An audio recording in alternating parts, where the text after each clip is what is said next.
Round one, advantage Sixers. Pacers take a fourth quarter lead, but can't get it done against Philly and their stars. What went wrong? What can they do better? And when did it go right for the Pacers on Sunday night? We'll get to all of it today on the Locked On Pacers podcast. You are Locked On Pacers, your daily Indiana Pacers podcast, part of the Locked On Podcast Network, your team every day.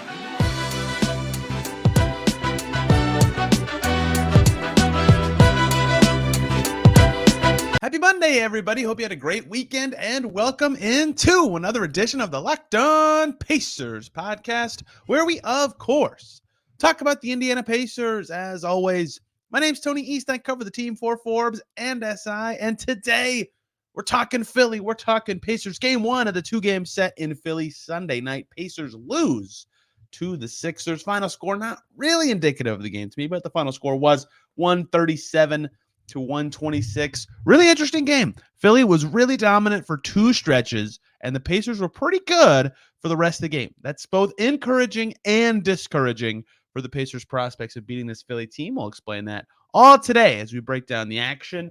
Tyrese Haliburton's incredible third quarter. The stars of Philly going insane. Is that sustainable against this Pacers team? And plenty more. These teams play again, so we'll probably be talking Sixers tomorrow night as well. In-season tournament game coming up. There's just lots of juice coming out of this. 137 is going to be the story. That's big number one to know. Pacers really struggled defensively in this game. Not a shock. Their defense has struggled all season. Philly's worst quarter was 31 points. That's a big thesis, I guess, a theme of this game, to use a better word, is that the Sixers couldn't be stopped. And it was really two guys. It was obviously the stars, right? Joel Embiid, 37 on 26 shots. He had 14 free throw attempts. That's not new. He has kicked Miles Turner's butt forever and ever. You can view that in many ways. You can view that as an indictment on Miles Turner, which is certainly a good route to go. He's never done well against Turner, and I'd say he does below average against Turner. That's where this gets weird. Everybody stinks against Joel Embiid. He just won MVP for a reason. He's unguardable. But Turner, I think, does worse than the average center does against Joel Embiid. It's just an expectation for me when these teams play. He did not do well defensively against him in this game, although he did play well offensively. We'll talk about his night in a moment. That I expected, right? When this game started, I thought, yeah, Embiid's going to have 30, whatever, and a bunch of rebounds and look awesome. 7 assists for Embiid as well. He was killing it in that department. But the Pacers actually won the minutes with Embiid in the game by 1 point. But still, they won. 33 minutes for Joel Embiid. Pacers outscored the 76ers in those moments, right? They did a good enough job. They found ways to spread him out. Turner was a big part of that, to Turner's credit. They found ways to spread him out. They found ways to make him chase Obi Toppin to the corner. For example, Toppin hit 2 threes. They found ways to make him play up at the level instead of being farther back, where he's a little better because he's not that fast. And so that worked. They won Joel Embiid's minutes. What they didn't win is the non-Joel Embiid minutes.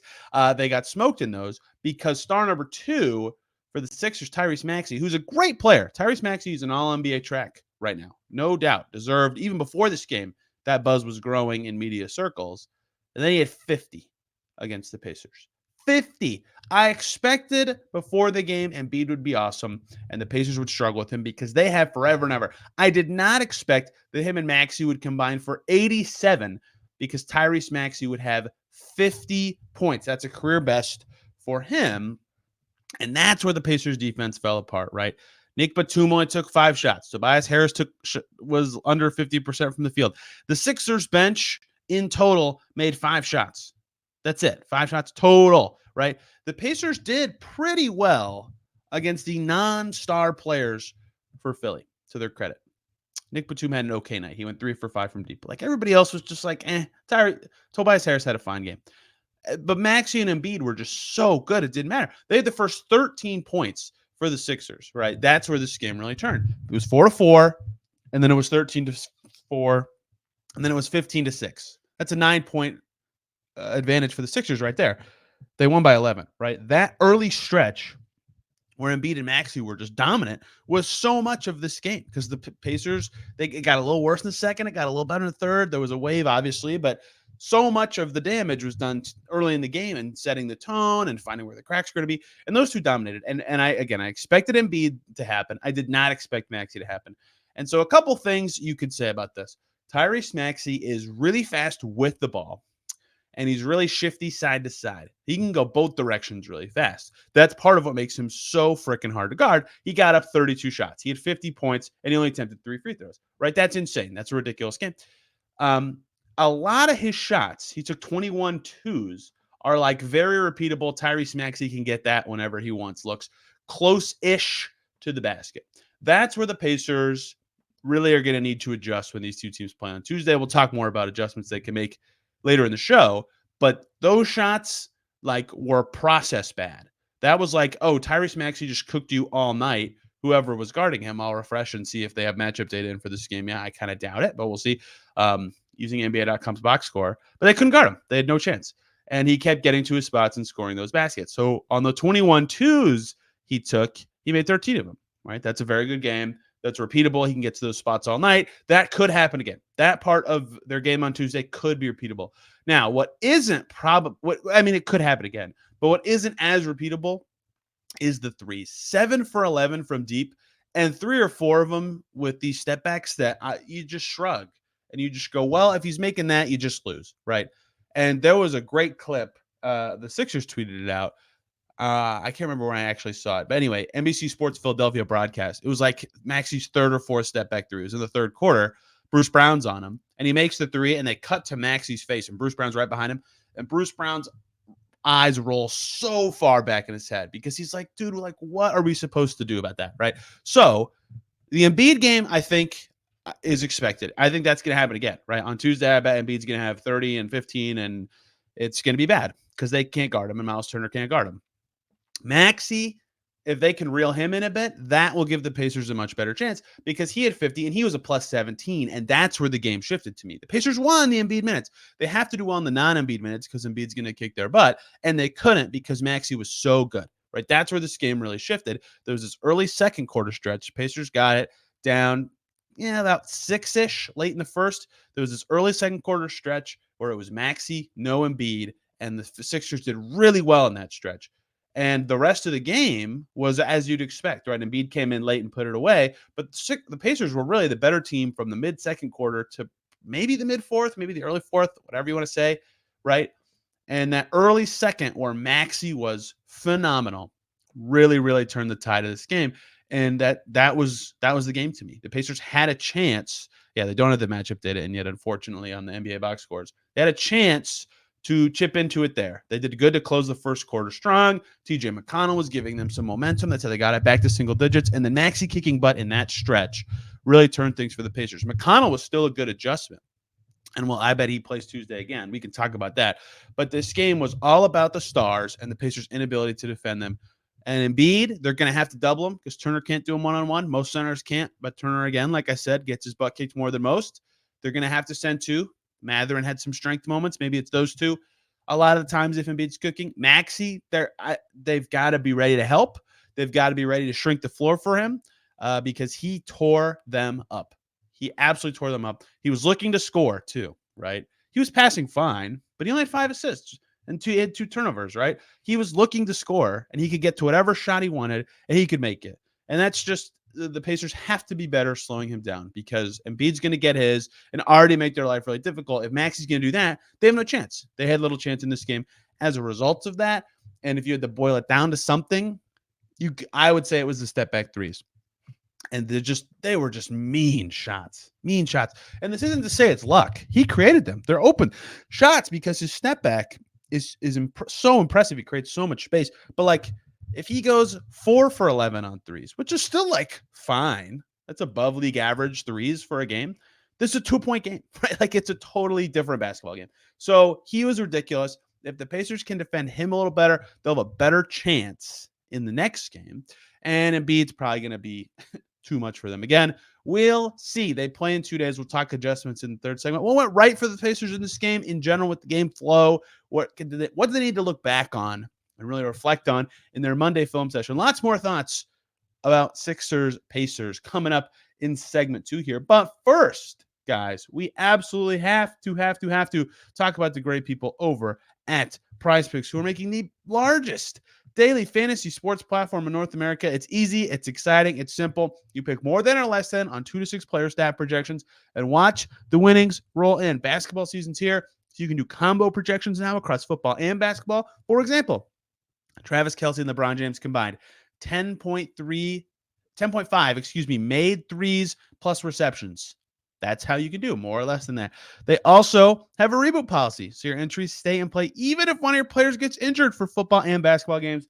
You got a guy who gets injured the first half, doesn't return the second, rebooted. Prize Picks, one of the only platforms offering said injury insurance policy. So many things make Prize Picks the most fun way to play daily fantasy sports with their more or less style. It's an absolute blast. It's so simple. Go to prizepicks.com/lockdown and use the code LOCKEDONNBA for a first deposit match up to $100. Again, that's prizepicks.com/lockdownNBA and use that code LOCKEDON for a first deposit match up to $100 at Prize Picks Daily Fantasy Sports, made easy. Back here on Locked On Pacers, thanks for making us your first listen today and every single day. Go to Locked On Sixers for your second listen. Hear the other side of the story, whether I'm sure they will be waxing poetic about Tyrese Maxey, All-NBA guard this season, and well-deserved. Well-deserved. I know I kind of made it sound like it was a little lucky because he was making hard shots, but like he made them. That's not lucky. That's impressive. And he's been playing this well all season. Unbelievable performance. The Sixers will have Locked On Sixers, will have more about the Sixers, about Tyrese Maxey, everything you want to know. And you'll learn more about the team that the Pacers play again in their next game. We'll have someone on tomorrow to talk Pacers-Sixers from the Sixers side, especially because it's an in-season tournament game. And I want to make those a bigger deal because it's fun. More stuff from Pacers-Sixers. My very first note, my first notes are all about Maxey and Embiid, of course.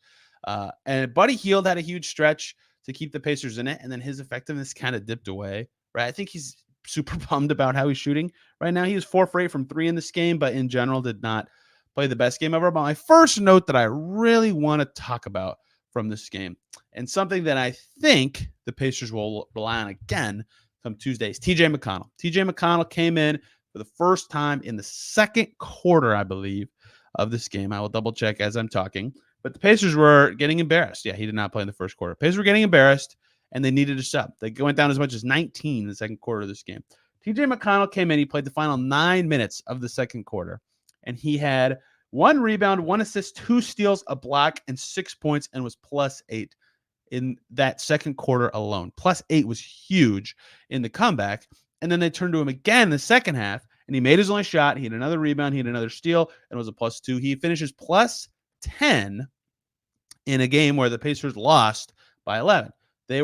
His minutes were phenomenal. One, because of what he provided. He came in and gave the Pacers energy, and I think that is something they really needed, first of all, after the starting point. And once they had it, he was still valuable because he was keeping the ball moving. He was putting pressure on the rim, getting Embiid to move, getting Paul Reed to space out, all sorts of stuff that became important, setting up the bench guys. The Pacers bench had a nice shooting game. So that was really valuable. But the other thing he did, and this worked really well for the Pacers in this game, is the Sixers have some to good defenders. Like Melton's a good defender. I really love the Anthony Melton. Maxey's fast, but he's not a great defender. Batum is slow, but is a good spot defender. Harris is good, but not great. And then Daniel House, Korkmaz, they're not that great. Beverly is a pest, but it's they have some limited defenders. They always have a crack in the mix. And when they had McConnell plus Nembhard, they had 2 guys who could exploit those cracks in the defense. When they had Haliburton plus McConnell, they had 2 guys who could exploit the cracks in those defense. Or they went to this for a few minutes. I think this was the first time this season. I have to double check, and I might before tomorrow's show. They had Nembhard, McConnell, and Haliburton all together for a short stretch in this game. That's what they needed. Ball movement, keep it popping, and that's the most pressure they can put on the rim against the Sixers team to get their defense in rotation to create open shots. They created open threes. They made 41% of them. So McConnell became a key part of this game, and I think stylistically, maybe they don't need the energy part as much, the literal kick in the pants in the first half, like let's go, guys. But I do think his style and what he's good at is going to be helpful in their next game. Here's the note I have. Actually, I wish I just read this instead of just running through their defenders one by one. They have good defenders, but they're all kind of like slower-ish. And so the speed that you get from Haliburton and McConnell, right? They're 12th in pace entering this game, but they were 27th in pace last year. Right? They just like to be a slower team. I think that was a good move. Benedict Mathurin was not looking to pass enough in this game. That's another note I had. Despite that, some of the stuff he did do well. He had some powerful drives that were important. He had 5 rebounds again. His defense was okay. He did not have, after 2 great games, stepped back a little bit in this one. But third quarter, this is where the Pacers were playing at their best. First of all, Obi Toppin had a sick reverse dunk over Joel Embiid. If you haven't seen the highlights from this game, you absolutely have to check that out. Turner, a couple things in the third quarter that were important. First of all, Tyrese Haliburton was freaking ridiculous. 8 points and 9 assists in the third quarter alone. By just that quarter, he had 9 assists. He was absolutely torching them with drive and kicks. And the Sixers just couldn't get out to the shooters quick enough, or they couldn't get the rotating big man big enough, or whatever it was. They could not stop Tyrese Haliburton in that frame. He finished 9 for 14 for 25 points and 17 assists, and they won his minutes by 4. They lost this game, but he was so good in that third quarter. And paired with that, and the part of Haliburton being good was Turner also was really good in the third quarter, especially offensively. He started, and you could tell Embiid was getting tired. Embiid had 19 in the first quarter and then kind of slowed down his impact the rest of the game. Turner started blowing by him off the bounce. He'd get a half step on the catch and get around him, and that's something you don't see as much from him, right? So there was stuff Turner did better against Embiid, and that was part of it. And he also started making his threes. So it was the third quarter. Miles and Tyrese really turned the game around for the Pacers. Third quarter, Miles Turner, 12 points, 4 of 6 in the field, 2 of 3 from deep. That was huge, right? I don't know if they can rely on that level of aggressiveness from Miles in terms of rim pressure every night or for 48 minutes against the Sixers, but that's a good thing for them to think about in the next game, is doing a little better with that, because they got ahead. They got a chance to get ahead a bunch. They actually got ahead at the start of the fourth quarter, but they had a couple possessions with a chance to get ahead in the third. They were right with them the whole time because Haliburton was great and Turner started to add a little bit to what he was doing, and they made this comeback. And then their bench was good when they came in too, right? Jalen Smith hit his shots. Neesmith hit his only shot. They defended well. Those guys are all +8. And so combined with Haliburton being amazing in the frame, they were able to really get the Sixers defense moving in that third quarter, and I think they will learn a lot from that one. But the big thing for the Pacers, we'll talk about this in the next segment too, their rebounding fell apart late in that quarter and into the fourth. So bad. They were giving up offensive rebounds left and right. They had a point where they were down 4. They got to stop. Turner bobbled it. It fell out to Maxey in the corner, and the Sixers hit a 3 on that possession and the next one. It went from 4 with the Pacers' chance to cut it to 1 possession to 10. Snap of the fingers. Huge thing that changed the game. But the Pacers did well. They got the lead back at 105-104. I thought they had a chance. Bruce Brown was cutting into the middle of the zone. They were making plays. They looked like they knew what they were doing. They weren't having that much trouble scoring in the game. It was really close. 5-point game in like the middle of the quarter. I think this game technically will count. The Pacers lost by double digits, and this game's going to count as a clutch game, I believe. Let me get exactly to the moment. Okay, no, it will barely not. It was a 5-point game with 5 minutes and 30 seconds to go, but it was never within 5 in the final 5 minutes. So this will not count as a clutch game. But the final score does a disservice to how close this game actually was for a lot of the game. But late, when the Pacers had a chance, the story was once again those stars, right? They just took over. They both came in. Embiid came in with like 5 minutes to go. Last, he didn't come in that early for his like late game rotation, but he's just so good. And Maxey was cooking. So a 5-point game with 5:30 to go. Maxey, 7-foot driving floater. Maxey, 27-foot 3. Daniel House gets a 3. Then Maxey put back layup, although he was actually out of bounds on that play. Joel Embiid gets the next points on a layup. Embiid gets the next points on free throws. Embiid gets the next points on a layup. Maxey driving layup. Maxey 3. So those two scored all but one basket from the 5:30 mark to the 1-minute mark for the Sixers. And in that stretch, they scored almost 20 points. So those two guys were the story of the game. Obviously, they combined for 87 points, and they dominated at the start, and they dominated at the end. And the Pacers were, I mean, you could even point to the scoreboard and say this. The Pacers were the better team for the middle, like 38 to 40 minutes of the game. But the extreme 4 minutes on each side of that, they got their butt kicked. And the big part of that was the stars. They've got to be better against those guys if they want to win on Tuesday night. And there's a lot more they have to do better. There's a couple things in the adjustments section that I want to talk about that the Pacers can lean on to potentially beat Philly on Tuesday, because they did actually have some good moments. Again, if you score 126 points against a good defense like Philly, you got to be happy with that. What can they do better? One, defensively themselves, and two, offensively to potentially beat this team in the in-season tournament come Tuesday. We'll talk about that to close out today's show. Before we do so, though, we're going to talk about the wonderful people over at Jace Medical. We spent a lot of time talking together, and we get fired up on wins and losses, who starts, who sits. I'm thankful that we get connected talking about the Pacers every day. Today, I want to talk to you guys about something a little more personal. I just learned that you can get a 1-year supply of ED medications from Jace Medical. You realize what that means? Being on extended travel, bring on the next natural disaster or supply chain issue. You're covered. You don't have to worry about whether or not you can refill your generics for Cialis, Viagra, Ratio, or whatever prescription you have. And this is possible because of our friends at Jace Medical. You can go online right now at jacemedical.com to receive your 12-month supply on your daily medication. Remember to use the promo code LOCKEDON at checkout for a discount as well. Verified customer said this about Jace: I'm thankful for this service. Supply chain issues caused me to cut pills in half to have it. I ordered most of my daily meds with a year supply. I also ordered an antibiotic kit. I feel secure now. Prices are lower than local pharmacies. I highly recommend this for everyone. If you or someone you love would get some peace of mind, to get your supply of any daily med, go to jacemedical.com and see if it's offered for you. Remember to use the promo code LOCKEDON for $20 off your purchase. Jace Medical, JASC Medical.com. Back here on Locked On Pacers, thanks for making us your first listen today and every single day. For your second listen, this is funny, the Locked On Clippers. The Sixers, since the trade, look amazing. How about that? Nick Batum looked great. Robert Covington doing stuff for them. Marcus Morris is on their team. I don't think he'll play much, but he's on their team. They've got extra picks. They look great. They've won 8 in a row. They have the best record in the NBA. The Clippers, James Harden's new team. Before the Sixers game, I was watching the end of Clippers Grizzlies. The Grizzlies had 1 win, and the Grizzlies won on the road in LA against the Clippers. Oof. Credit Daryl Morey might have done it again. We'll see. The Clippers lost their first 5 after getting Westbrook last year and then figured it out. Ty Lue's a great coach. But right now, Locked On Clippers will be very interesting. Very, very interesting.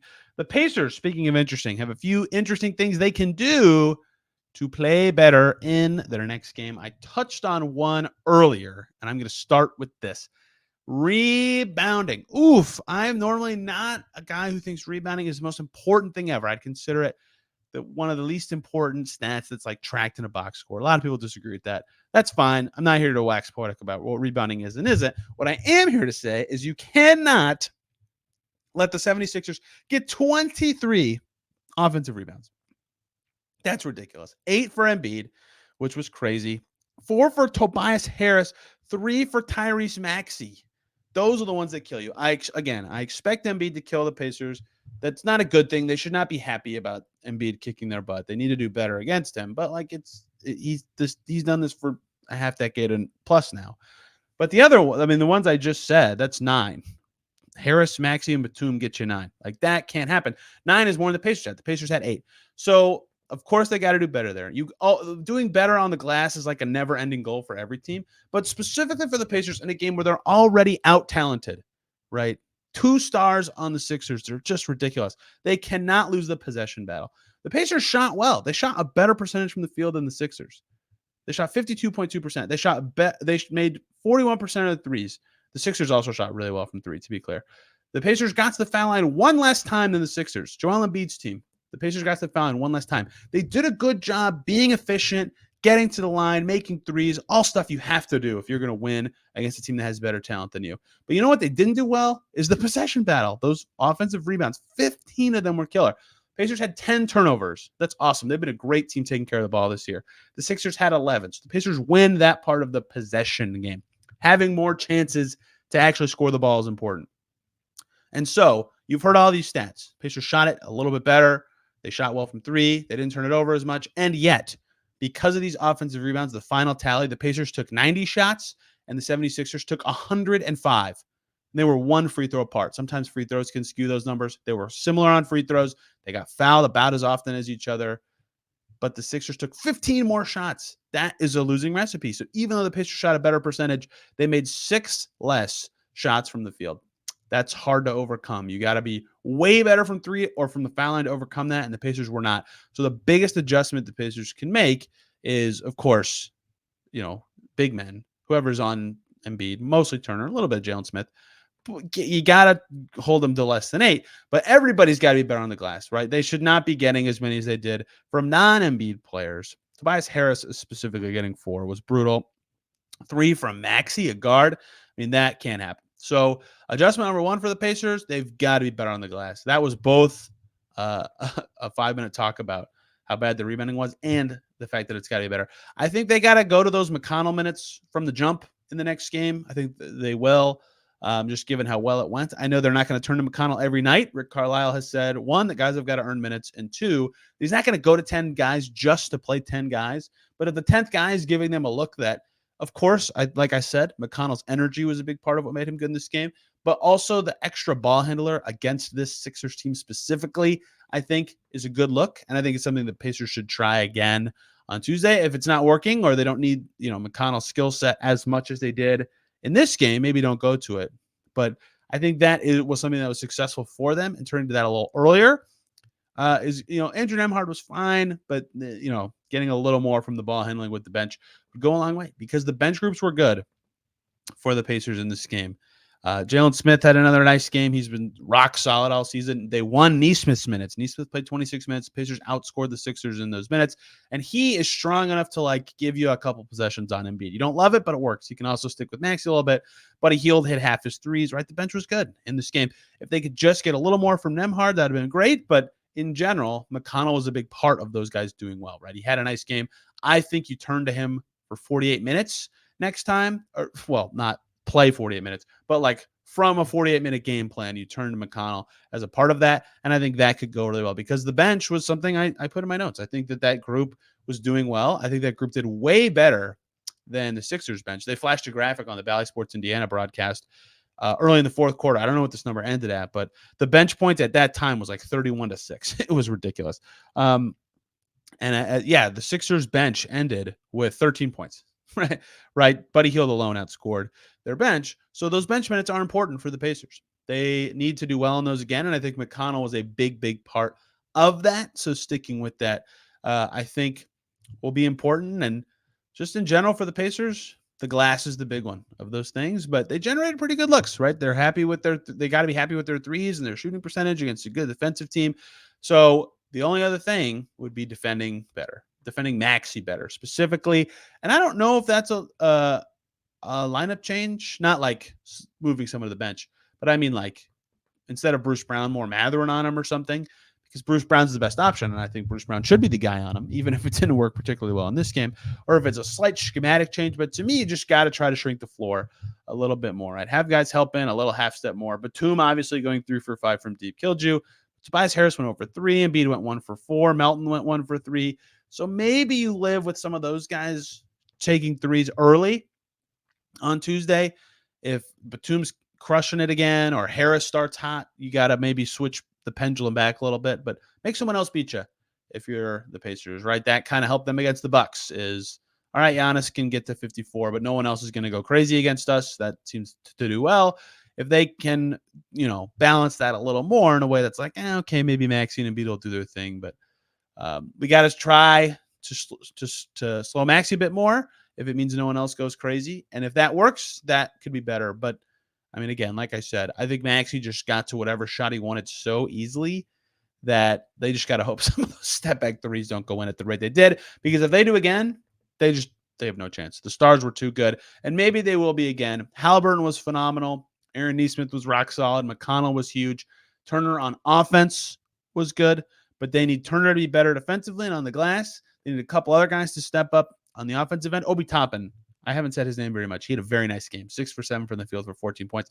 Mathurin in particular, I think Mathurin taking a step forward just with general effectiveness in this game, in the next game, would go a long way for this Pacers team. Him and Nembhard both. The second-year guards are X factors come Tuesday. Looking forward to it. Tomorrow, more Pacers-Sixers talk. We'll look big picture at this matchup, what adjustments we think could happen, the in-season tournament, all sorts of good stuff ahead of Tuesday's game. We'll break it down on Wednesday, and then later in the week, we have a gap before they play the Magic on Sunday. So we'll do some big picture stuff, since we'll be about 1/7 of the way into the season come that time. So lots of fun stuff coming here on the Locked On Pacers podcast. Hope you guys enjoyed the game over the weekend. If you're an IU fan, basketball, great, except not really.